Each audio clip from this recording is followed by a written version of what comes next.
নমস্কার বন্ধুরা, মিমিস কিচেনে আপনাদেরকে আরেকবার স্বাগত জানাই। আজ আমি আপনাদের কাছে কচু শাকের আর একটা নিরামিষ পদ নিয়ে এসেছি। এটা আমাদের বাড়িতে, মানে আমার শ্বশুর বাড়িতে লক্ষ্মী পুজোতে ঠাকুরকে ভোগ দেওয়া হয়। মুগ ডাল ভাজা দিয়ে কচু শাকের ঘন্ট। প্রথমে দেখুন, কচু শাকটাকে আমি ভালো করে ধুয়ে ভাপিয়ে নিচ্ছি, মানে সেদ্ধ করে নিচ্ছি কড়াইয়ের মধ্যে দিয়ে। সেদ্ধ করে নিয়ে আমি এটাতে জল ঝরিয়ে নেবো, ঝুড়িতে ঢেলে নেবো, জলটা অটোমেটিক ঝরে যাবে। এটা আমাদের বাড়িতে লক্ষ্মী ঠাকুরকে ভাদ্র মাসে যে লক্ষ্মী পুজো হয় তখন আমার শাশুড়ি মা দিয়ে থাকেন। জিরে গুঁড়ো, এখানে আমি মশলা নিয়েছি গোটা জিরে, শুকনো লঙ্কা, হলুদ, কাঁচা লঙ্কা, মুগ ডাল আর হচ্ছে তেজপাতা, আর নিয়েছি নারকোল। এবার নারকোলটাকে আমি প্রথমে গ্রাইন্ডারের মধ্যে দিয়ে একটু পেস্ট বানিয়ে নেব। আপনারা চাইলে নারকেল কোড়াও দিতে পারেন।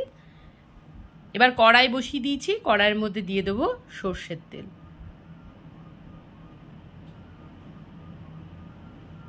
আপনাদের কারুর বাড়িতে যদি লক্ষ্মী পুজো হয় ভাদ্র মাসে, তো আপনারাও জানাবেন যে আপনাদের দেয় কি না লক্ষ্মী ঠাকুরকে কচু শাক। এরপর ফোড়নে দিলাম গোটা জিরে, শুকনো লঙ্কা আর তেজপাতা। এবার ভালো করে ফোড়নটা গরম হওয়া অবধি অপেক্ষা করতে হবে। ফোড়নটা ভালো গরম হয়ে গেছে। এবার যেটা আমি গ্রাইন্ডারে পেস্ট বানিয়েছিলাম নারকোলের, সেটা আমি দিয়ে দিলাম তেলের মধ্যে, ভালো করে ভেজে নিচ্ছি।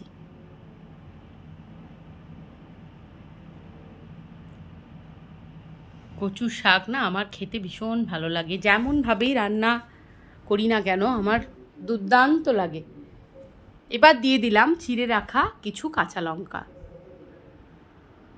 অনেকে হয়তো মুখ ধরার ভয় করে থাকেন, তো ঠিক মতন যদি রান্না করা যায় তো মুখ ধরে না একদমই। একটু সময় নিয়ে রান্নাটা করতে হয়। দিয়ে দিলাম হলুদের গুঁড়ো, তারপরে দিয়ে দিলাম জিরের গুঁড়ো,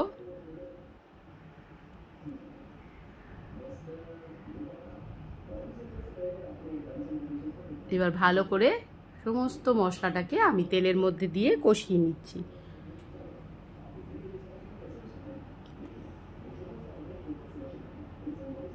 এরপর সেদ্ধ করে রাখা যে কচু শাকটা আমি জল ঝরিয়েছি সেটা আমি দিয়ে দিলাম ওর মধ্যে। এবার ভালো করে নাড়াচাড়া করা কাজ যেটা আমরা করে থাকি, বেশ অনেকক্ষণ ধরে এটাকে নাড়াচাড়া করে যেতে হবে।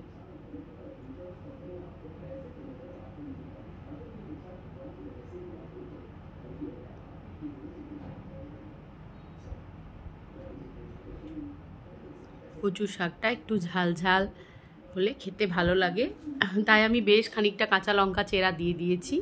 আমার একটু ঝালের হাতটা বেশি, আমি একটু ঝাল খেতে পছন্দ করি। আপনারা যদি পছন্দ না করেন তো কম লঙ্কা দেবেন। আর মুগ ডাল ফোড়ন দিয়ে কে এইভাবে কচু শাক রান্না করে খেয়েছেন, যদি কেউ খেয়ে থাকেন তো সেটাও আমাকে কমেন্ট করতে একদম ভুলবেন না। এরপর আমি দিয়ে দিলাম আন্দাজ মতো নুন, দিয়ে দিলাম মিষ্টি। এবার আবারও খুন্তি দিয়ে বেশ খানিকক্ষণ ধরে এটাকে নেড়ে যেতে হবে। অনেকটা সময় ধরে এটাকে আমি নেড়েছি যাতে মুখ ধরার ব্যাপারটা না থাকে। আর যদি কারুর ভয় থাকে তাহলে একটা পাতি লেবু রস এতে দিয়ে দিতে পারেন।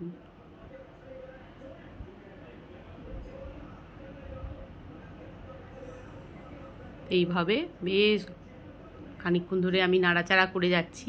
এবারে আমি একটা ফোড়ন দেবো, ফোড়নের জন্য আমি বসিয়ে দিয়েছি। এবার দিয়ে দিলাম আমি সর্ষের তেল। হাতা বসিয়েছি, হাতার মধ্যে আমি সর্ষের তেল দিয়ে দিলাম। এরপর দিয়ে দেবো মুগের ডালটা। মুগের ডাল আমি বাজার থেকে এনেই একটু শুকনো কলায় ভেজে রেখে দিই, তাতে পোকাও হয় না, রান্না করতে সুবিধা হয়। সেই ভাজা মুগের ডালটাই আমি তেলে দিয়ে একটু লাল লাল করে ভেজে নেব। আর এদিকে তো কচু শাকটা আমার সুন্দরভাবে রান্না হয়েই যাচ্ছে। সমানে আমি নেড়ে যাচ্ছি কচু শাকটাকে যাতে তলায় না লেগে যায়। এগুলো করতে গেলে একটু ধৈর্যের প্রয়োজন, তাড়াহুড়ো করলে কিন্তু মোটেও ভালো হয় না। আপনারা সবাই জানেন, আমার বলার কিছু নেই, তবুও বললাম আর কি। এই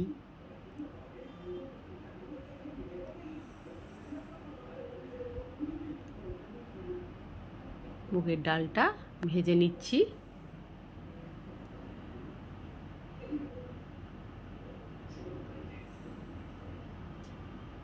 একদিকে ডাল ভাজছি আর একদিকে খুন্তি দিয়ে নাড়াচাড়া করে যাচ্ছি কচুর শাকটাকে।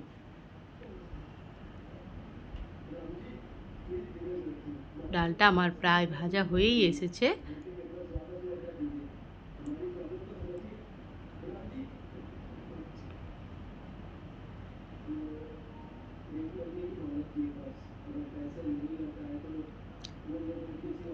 এরপর আমি দেখে নিচ্ছি তলায় লেগে যাচ্ছে কিনা, তো আরও একবার আমি ভালো করে নাড়াচাড়া করে নিলাম। এরপর আমি ভেজে রাখা ডালটা ওর মধ্যে দিয়ে দিচ্ছি। দেখুন, এবার আবারও খুন্তি দিয়ে ভালো করে মিশিয়ে নিচ্ছি।